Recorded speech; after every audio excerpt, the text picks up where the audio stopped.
Bonjour. La dernière fois que je vous ai vu, je vous ai dit à bientôt. Du coup, j'ai menti. Je sais pas pourquoi ça m'a pris autant de temps de filmer cette vidéo, parce que c'est pas comme si j'avais grand chose à faire. En plus, j'ai même plus de bougies. J'ai même pas pu me mettre dans des bonnes conditions. Je suis juste là, assise sur le sol devant un mur, parce que j'en avais marre d'être assise devant mon bureau. C'est dur. Le wifi va et vient, mais il va plus qu'il ne vient, du coup c'est un peu chaud pour s'occuper parfois, je vous avoue. Alors je lance une balle contre le mur. Parfois je poursuis le chat aussi. Ça me fait rire ces miaulements de détresse là, il est trop con. Je me suis mise au sport. Il m'a fallu une apocalypse pour me mettre au sport.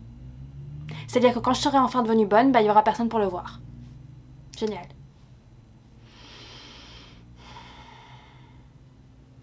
C'est vraiment dur.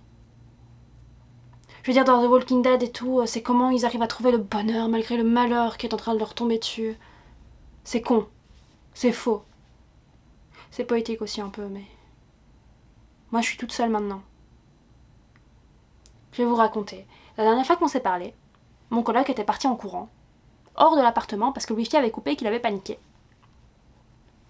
Alors je me suis dit qu'il était mort. Sauf que j'avais vendu la peau de l'ours avant de l'avoir tué, comme on dit. Je suis pas sûre exactement que ce soit ça, je vous avoue, mais... Ça me fait rire, quoi, les expressions. Qui a inventé ce truc-là en pensant que ça allait vraiment décrire quelque chose? Tant on va la cruche à l'eau qu'à la fin, elle se casse. Qui vole un bœuf, vole un œuf. Ou le contraire, je sais pas. J'en étais où? L'apocalypse. Du coup, il est pas mort. Ce qui est, ma foi, une assez bonne nouvelle, hein, mais il m'a envoyé un texto en disant qu'il avait vu des trucs horribles, qu'il était traumatisé à vie, qu'il reverrait plus jamais le monde de la même façon. À mon avis, là, il est dehors, il essaye de survivre dans la brousse. C'est vrai que c'est chaud. Hein. Parce qu'on peut même plus aller chez le psy parce que, on va pas aller à leur cabinet, il y a des zombies partout dans la rue. Et on peut pas les contacter via Zoom parce qu'il y a plus de wifi non plus. On pense vraiment pas à la santé mentale des gens dans ce truc-là. Hein. En plus, l'économie, ça va pas, c'est le bordel. Je veux dire, personne veut aller au magasin parce qu'il y a des zombies partout dans la rue la journée. Et personne veut y aller la nuit non plus parce qu'il y a des zombies partout dans la rue la nuit. Donc, ma théorie sur le couvre-feu a été complètement fausse. C'est l'anarchie, ils respectent rien. Même le couvre-feu, ils le respectent pas. Peut-être que les commerçants sont morts d'ailleurs, je sais pas, j'ai pas été vérifiée, je vous avoue, j'ai toujours du PQ et des pâtes, donc j'ai pas encore trouvé utile d'aller en bas. Peut-être que quand je devrais y aller, il y aura plus de pâtes.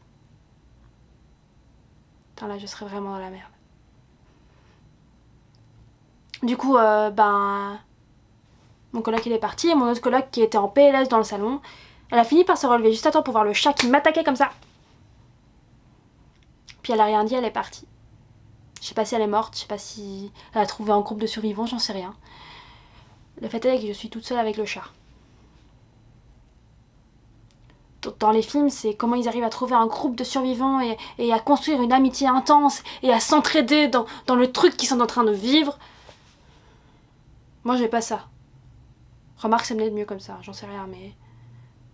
Ici, on s'engueulait même quand le PQ était dans le mauvais sens, donc... c'est peut-être mieux seul. Je sais pas. En parlant de PQ, va peut-être falloir que j'aille en bas un jour ou l'autre. Mais après avoir regardé les gens se faire bouffer pendant des jours et des jours, en bas de chez moi, et avoir observé les zombies pour essayer de trouver un sens à leur comportement, j'en ai tiré absolument aucune conclusion. Là, le seul plan que j'ai pour m'infiltrer dans la horde de zombies, c'est me badigeonner d'intestin, mais je suis hyper vite dégoûtée, je suis quasiment sûre que si je vomis, ils vont savoir que je suis humaine, donc c'est pas une solution. Il va falloir que j'en trouve une toute seule, de toute façon, parce qu'il y a personne qui est là pour me sauver. Hein. Tout le monde est parti de l'immeuble. Ils se sont tous fait bouffer juste en bas aussi. Du coup, c'est bien parce que les parties de cache-cache dans l'appartement sont transformées en parties de cache-cache dans l'immeuble. Mais il n'y a plus personne pour me trouver, donc ça n'a pas grand intérêt, je vous avoue. Au moins, il n'y a plus la voisine qui est en train de taper sur son plafond là parce que elle est morte. Elle ne veut plus nous dire qu'on fait trop de bruit. Je vous avoue, ça devient vraiment dur. J'ai même pas de nouvelles de mes proches. J'espère qu'ils vont débarquer sur des chevaux et tuer tous les zombies là, dans un moment hyper épique, ça me divertirait. suppose que je vous parlerai quand j'aurai enfin été au supermarché pour chercher du PQ. Qui sait, peut-être que la première confrontation avec les zombies va super bien se passer, qu'on va devenir potes, hein, j'en sais rien. En tous les cas, à bientôt j'espère, si je suis toujours en vie.